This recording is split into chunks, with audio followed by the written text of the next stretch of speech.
व्रत में खाने के लिए आज हम मखाने का हलवा बनाएंगे।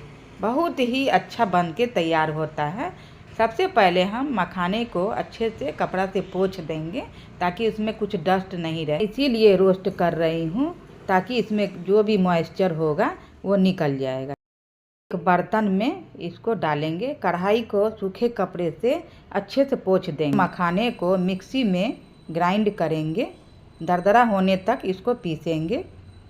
ये सारे मखाने को मैंने पीस लिया है। अब एक कढ़ाई को गैस पर चढ़ाएंगे, उसमें अंदाज से घी डालेंगे, फिर 4 इलायची के दाने इसमें छील कर डाल देंगे। और मेरा ग्राइंड किया हुआ मखाना जो है अब इसमें डाल करके अच्छे से घी मिलाते हुए इसको चलाएंगे।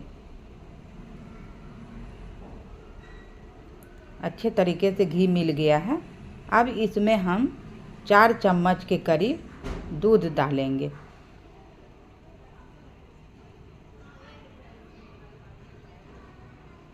आपको जितना दूध डालना है उतना आप डाल सकते हैं। अब मिलाते हुए इसको थोड़ा सा गाढ़ा होने तक पकाएंगे।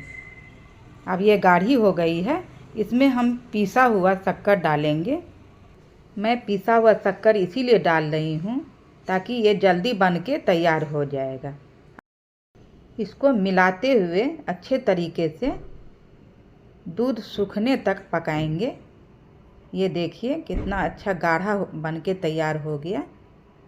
चिरौंजी डालेंगे, फिर मिलाएंगे। अब एक बर्तन को ले करके उसमें सारे हलवा को बाहर निकाल लेंगे। आप चाहें तो दूध में केसर डाल करके भी कलर वाला हलवा बना सकती हैं, वो भी बहुत ही टेस्टी बनता है।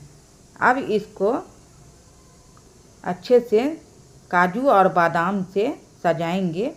ये मेरा मखाने का हलवा रेडी हो गया। अब आप खाइए, खिलाइए। अगर मेरा रेसिपी पसंद आए तो प्लीज़ लाइक, सब्सक्राइब, शेयर ज़रूर करिएगा। Bye bye.